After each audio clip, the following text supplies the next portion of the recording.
มื้อนี้ทีมงานพวกเราได้ลงมาวัดอีกก็มาขอนิมนต์พระอาจารย์พระเนตรมิ่งศรีสุพรรณเจ้าอธิการวัดลาวเสาะเหล็กพุทธารามเพื่ออยากมาขอรายละเอียดตื่มน้ำเพิ่นมื้อนี้มีการก่อสร้าง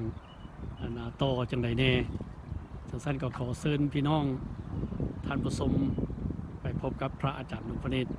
นำทีมงานของเราเจ้าขอเชิญขอนมัสการพระอาจารย์หลวงพระเนตรขอเจริญพรโดยการทีมงานพ่อขน้อยก็ได้ลงมาอีกมื้อนี้เลยอยากมาขอรายละเอียดตื่มน้ำพระอาจารย์ให้รายละเอียดการก่อสร้างมื้อนี้เฮาสิเฮ็ดหยังแน่แล้วก็มีเวียกหยังค้างคาก็เลยจะขอนิมนต์พระอาจารย์ช่วยแนะนำตื่มกันนิมนต์อาจารย์ก่อนอื่นก็ขอเจริญพรออกตนญาติโยมท่านพุทธบริษัททั้งหลายและขอกราบคารวะพ่อแม่ครูบาอาจารย์ทุกอาทุกวงที่ได้ให้กำลังใจในการก่อสร้างศาลาโฮมธรรมหลังนี้มื้อนี้ก็ถือว่าเป็นโอกาสดีที่ทาง LS ลาวทีวีคืออาจารย์ทอมเกือหักไพได้มาเอาข่าวคืบหน้าของการก่อสร้างศาลาโฮมธรรมของพวกเขาได้ให้ออกตนญาติโยมได้ติดตามรับชมและรับฟังสืบต่อไปคือในตอนนี้เขาได้เทซีเมนต์เทพื้นซีเมนต์ของศาลาโฮมธรรมนี้ก็ได้เทมา2 มื้อแล้วและเขาจะเทข้างเดียวเลยบ่ได้เพราะว่าเอาบ่ได้เอาบริษัทใหญ่ของพระเจ้ามาเทให้หรือว่ามาเฮ็ดให้อันนี้แม่นสร้างก็เป็นคนเฮาเองแล้วก็ผู้ช่วยก็เป็นคนเฮาเองเอาก็เลยได้เทไปเทื่อละบล็อกหรือว่าเทื่อละสิ้นเทมานี่ก็ได้2 มื้อแล้วและตอนนี้มื้อนี้นี่ก็สิได้เทต่อยังใจกลางนี้ใจกลางที่อยู่5บล็อกแต่ว่าเขาสิเทรวดเดียวเลยบ่ได้เขาสิเทเขาสิเทบล็อกที่2กับบล็อกที่3อย่างสั้นก่อนหลังจากแข่งแล้วเขายังเทบล็อกที่4กับบล็อกที่5ก็ถือว่าสำเร็จอยู่ในการเทซีเมนต์แต่อาจจะเป็นมื้อวันเสาร์มื้อวันเสาร์อาจจะเป็นมื้อแล้วเพราะว่าเททั้งกลางนี่เขาจะใส่รถทรัคธรรมดานี่บ่ได้เจ้าห้องว่าเขาต้องได้ใส่พัมใส่พัมคือใส่พัมสูงหันเทลงมาเดี๋ยวเทิงไปละรถทรัคซีเมนต์หันมีแต่มาเทใส่พัมหันกระโยงมากอะเทไปเพราะว่าพัมมันสูงแล้วก็มันยาวมันสามารถไปได้เบิดทุกโมงสามารถไปได้เบิดทุกโมงนี่เขาจะได้เทอยู่ในมือนี้เพราะว่าซีเมนต์นี่ก็ถือว่านักพอสมควรศาลาโฮมธรรมของพวกเขานี่ความกว้างมันเกือบ 10,000 สแควร์ฟิต 10,000 สแควร์ฟิตแต่มาไล่ซีเมนต์แล้วเขาไล่เป็นหยาดกาไล่เป็นหยาดนี่ถ้ามารวมแล้วก็ตกอยู่ประมาณเกือบ200 หยาดเพราะว่าในศาลาโฮมธรรมเขานี่บางบ่อนก็ได้เทหนาบางบ่อนก็ได้เทบางคืออยู่ในใจกลางเนี่ยแม่นได้เทบางแน่เพราะว่าการหักน้ำหนักบ่หลายมีแต่4 อินเท่านั้นแต่ว่าคืออยู่ในขอบหรือว่าอยู่ด้านหน้าเนี่ยด้านหน้านี่เทหนาถึง8 อินเพราะว่าการหับน้ำหนักแน่การหับความมั่นคงของศาลาโฮมธรรมแน่สนอนต้องได้เทถึง 8 อินอันนี้ทางด้านหน้าและกันเล็กนี่ก็คือกันเล็กนี่เขาใส่แต่ในบ่อนที่จำเป็นคืออยู่ทางด้านหน้านี่เขาจะได้ใส่เต็มเบิดเล็กเพราะว่าความมั่นคงของศาลาบ่ให้มันเงียงบ่ให้มันงอยเมื่อเวลาถือพายุถือลมถืออีหยังมาจังซี่เนี่ยจะให้บ่ให้มันหนิงบ่ให้มันติงหรือว่าถ้าเป็น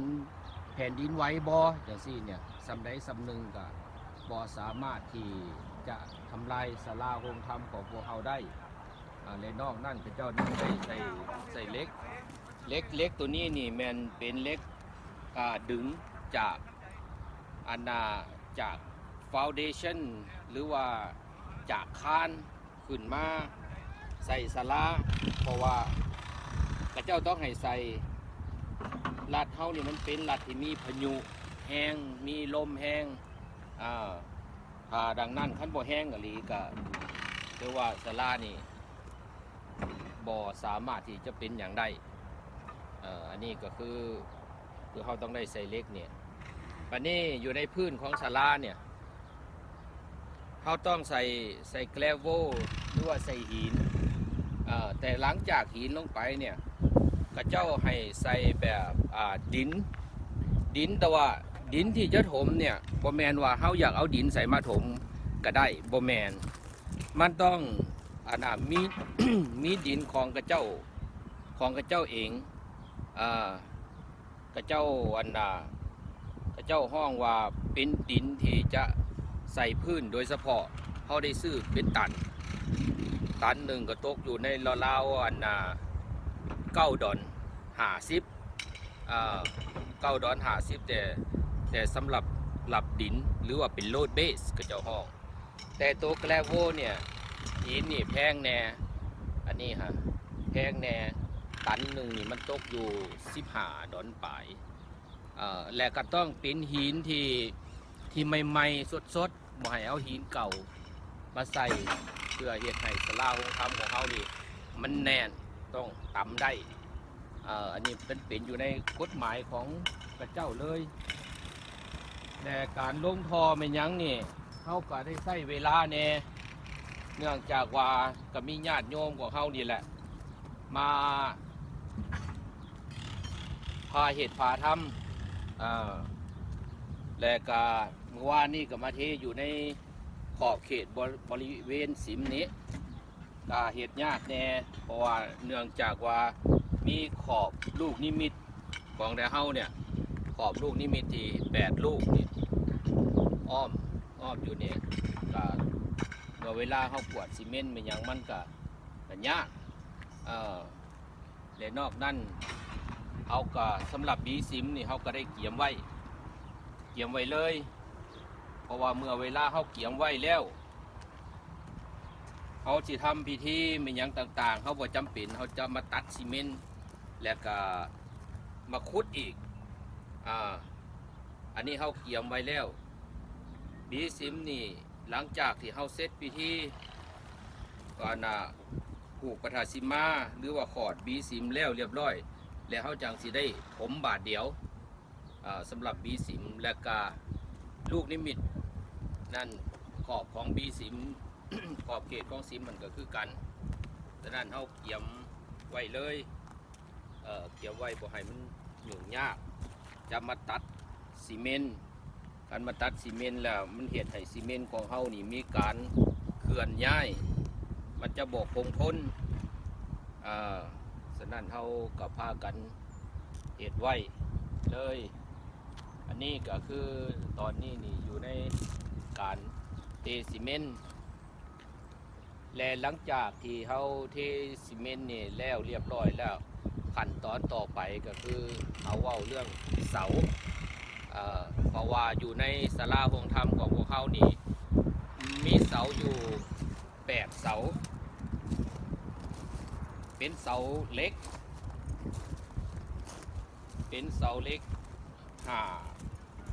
อินทางหนาของเสาเล็กนี่5 อินแต่ว่าความสูงหันแต่ละเสาหันที่ประมาณ22 ฟีตเพราะว่าศาลาโฮมธรรมของเขานี่เบิ่งทางนอกอาจจะสูงเพราะว่าความสูงของศาลาโฮมธรรมเตดินขึ้นหายอดโซฟาหันละแมน45 ฟีต45 ฟีต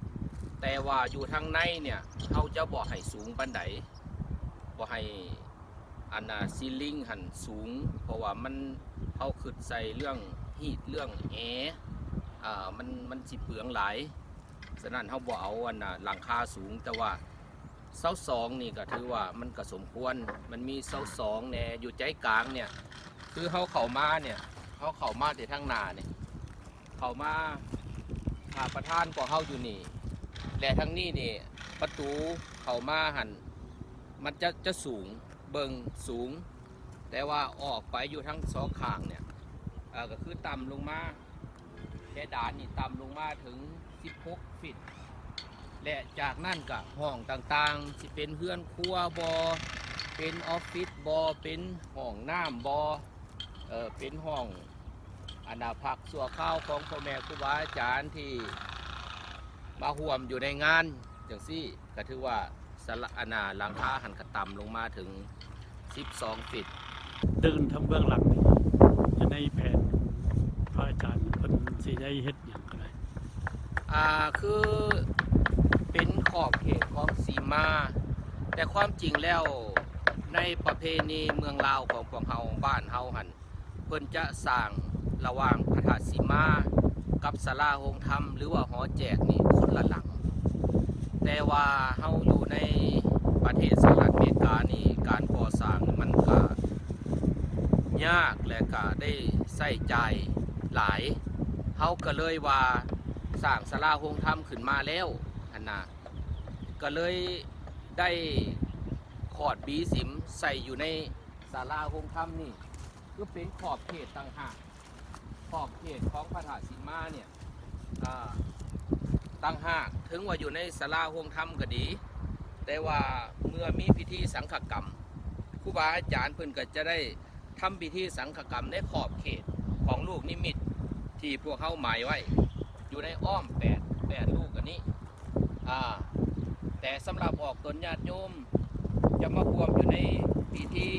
สังฆกรรมจะเป็นประสบผลโตจังสี่บวชลูกบวชหลานก็สามารถนั่งอยู่ทั้งข้างนั่งอยู่ทั้งข้างได้เบิ่งพิธีการบวชของพ่อแม่ครูบาอาจารย์ก็ได้แต่ว่าหากบ่ได้ขึ้นมาทั้งพี่ถ้าเป็นออกตนญาติโยมเป็นผู้ญาผู้หญิงก็หรือว่าเป็นแม่ออกจังซี่ที่ว่า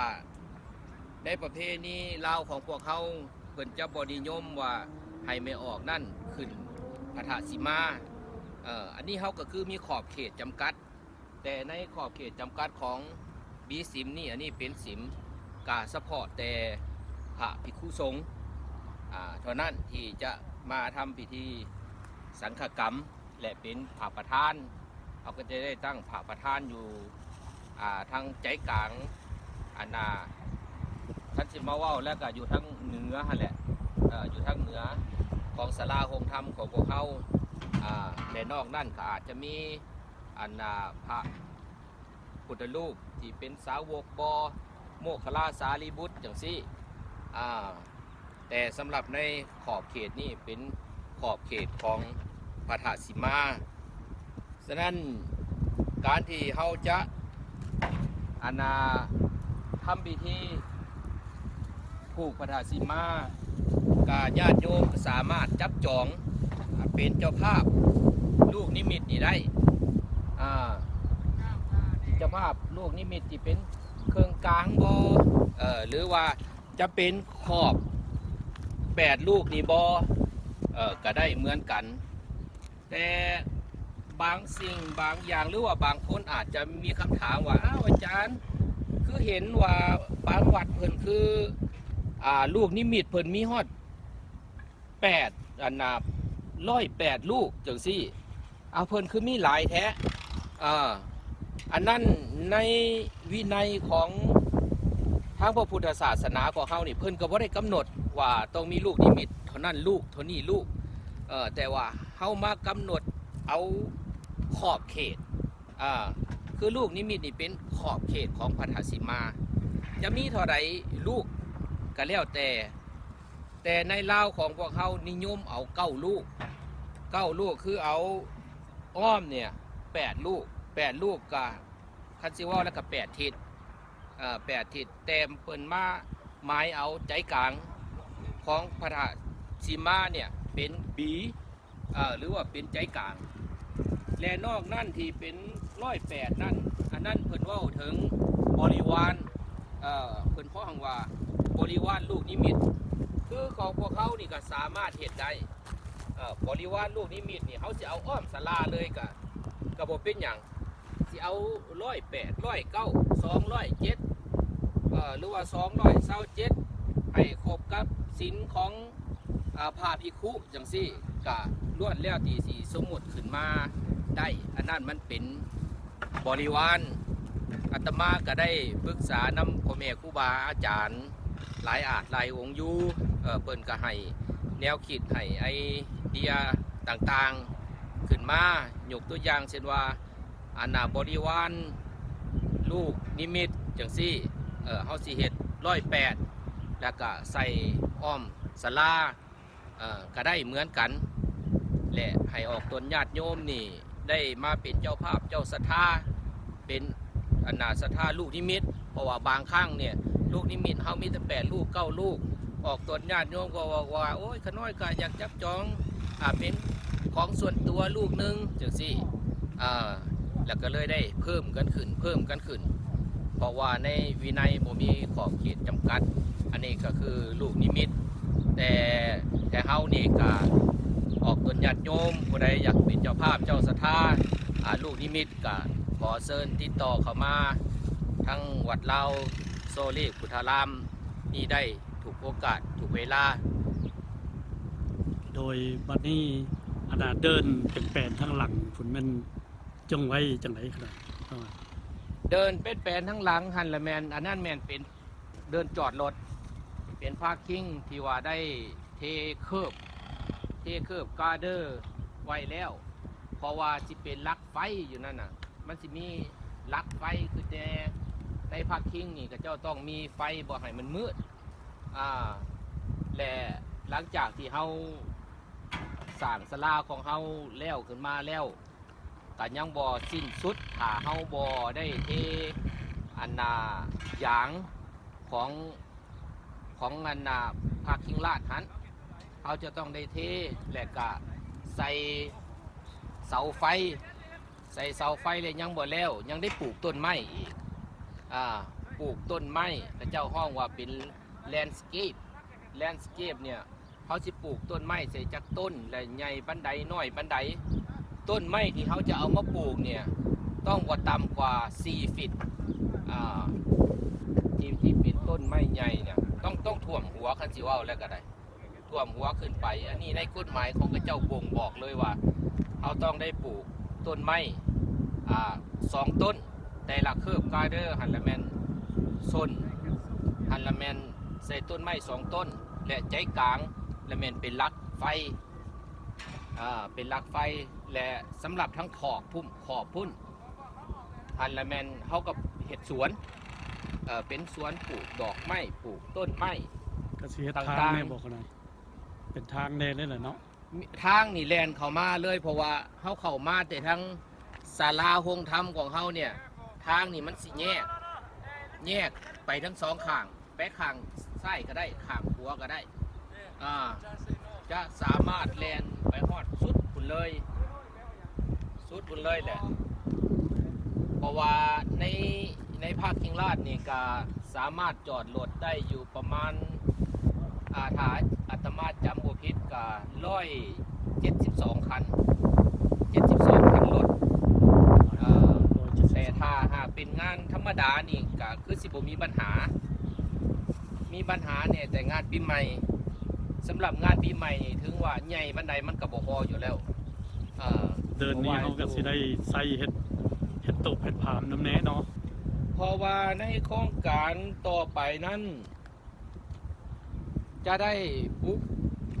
ได้วางศาลาไว้อีก2 หลังคันว่าแล้วก็บ่แม่นศาลาเป็นกุฏิของพระภิกขุสงฆ์อันนี้ในความรู้สึกของอาตมาถ้าหากเป็นไปได้สมมุติว่าถ้าศาลาโฮงธรรมของเฮาแล้วเป็นอย่างแล้วเรียบร้อยและพระภิกขุสงฆ์นี่ยังบ่ทันได้มีบ่อนผักพาอาศัยเป็นที่ถาวรในศาลานี่ก็คือพระภิกขุสงฆ์จะมาผักแบบถาวรบ่ได้ก็เลยคิดว่าถ้าเฮามีทุนมีฮ้อน ก็อยากได้กุฏิจัก2 หลังอยู่ที่ทางหลังพุ่นเพราะว่ามันเงียบแน่ได้2 หลังหลังหนึ่งก็อาจจะเป็นของพระภิกษุสงฆ์พักอยู่ที่นั่นและหลังหนึ่งก็อาจจะเป็นผู้มาจำศีลภาวนาบ่ขาวเมขาวจังซี่นะก็มีโครงการวางไว้เพราะว่าข้างหน้านี่ก็เจ้าสิให้เอาออกเบิดทางซิตี้หันเดี๋ยวนี้หันคือในกุฏิ2 หลังเนี่ยเขาสิจูงหลังไหนไว้กระเจ้าให้แต่หลังเดียวอาตมาก็เลยตัดสินใจเอาหลังนี้ออกและจงไว้แต่หลังเหลืองหันเพราะว่าหลังนี้เนี่ยเป็นโมโบโฮมมันเป็นโมโบโฮมซื่อๆแล้วก็บ่ได้เทฟาวเดชั่นมันบ่มีพื้นแต่ว่าหลังนั้นมันเป็นแบบลักษณะพระเจ้าเอาอย่างแฟคทอรี่โฮมลักษณะนั้นแหละก็เลยมันแน่นหนาแน่ก็เก็บไว้และโกดังต่างๆเล็กๆน้อยๆน้ำโมหันพระเจ้าก็ให้ย้ายออกและพูดขายเครื่องของเขาเนี่ยที่เขาได้สร้างขึ้นออกมานี่มันก็หนทางมันจะไปกวมเอาเบิดถ้าไปกวมเอาเบิดแล้วเขาก็ต้องได้ย้ายออกถ้าเขาต้องการแล้วเขาก็ต้องได้ปลูกใหม่เขาก็ขอใหม่ให้มันถูกต้องตามกฎหมายของพระเจ้าเพราะว่าเขาสิเห็นอย่างเขาสิสั่งอย่างอยู่สิขึ้นมาโลดนี่มันบ่ได้เขาต้องได้ขอได้แต้มประหลอกประลังไม่ยังคักแน่ไปให้กับเจ้าแล้วกับเจ้าเส้นให้เขาก็จังสามารถที่จะสั่งขึ้นมาได้ฉะนั้นก็ในปัจจุบันนี้การก่อสร้างศาลาโรงธรรมของเขานี่ก็คือเห็นอยู่นี่แหละแต่ว่าเสานี่ได้สั่งแล้วเสาก็ได้สั่งแล้วซีเมนต์นี่ก็ถือว่าแพงพอสมควรในปัจจุบันนี้ซีเมนต์ในตอนฤดูร้อนนี่ถือกว่าตอนฤดูหนาวหันหยาดหนึ่งมันตกอยู่$135แต่ว่าในตอนนี้หันหยาดหนึ่งตกอยู่$125ก็ถือว่าลดลงมาเพราะว่ากระเจ้าบ่ได้ใส่น้ำห้อนและกระเจ้าบ่ได้ใส่เคมีโกนี่แหละฉะนั้นออกตนญาติโยมท่านพุทธบริษัททั้งหลายผู้ใดมีจิตมีศรัทธามีจิตใจเป็นบุญเป็นกุศลอยากมาร่วมสร้างร่วมสาร่วมพัฒนาวัดเราโซเลกุฎารามแห่งนี้ก็ขอเฮียนเชิญเจริญพรออกตนญาติโยมเพราะว่าภายในรัฐยูทาห์ก็ดีอยู่ต่างรัฐต่างเมืองหรืออยู่ต่างประเทศก็ดีจงได้มาสุมจิตสุมใจกันใส่เพื่อพระพุทธศาสนาเพื่อองค์สมเด็จพระสัมมาสัมพุทธเจ้าของพวกเขาให้เป็นวัดที่ถาวรอาตมานำพาสร้างนี่พยายามจะให้เป็นสถานที่ที่ถาวรที่สุดให้ถูกต้องตามระเบียบกฎหมายของบ้านกระเจ้าเมืองกระเจ้าเพราะว่าเขาคิดเห็นว่าระเบียบกฎหมายของบ้านกระเจ้าหันมันเฮ็ดให้เขาสบายใจเมื่อเฮ็ดไปแล้วเขาก็บ่มีความกินแหนงแข็งใจนำสิ่งนั้นสิ่งนี้เรื่องความปลอดภัยเรื่องหยังทุกอย่างอย่างซี่เนี่ยมันก็เขาก็มีความที่จะเป็นห่วงและก็มีความงามความสะดวกทุกสิ่งทุกอย่างฉะนั้นในท้ายที่สุดนี้ก็ขออนุโมทนานำออกตนญาติโยมที่ได้ประทำคำสู้และได้สดช่วยมากกับจำนวนหลวงหลายพอสมควรแต่ถึงอย่างใด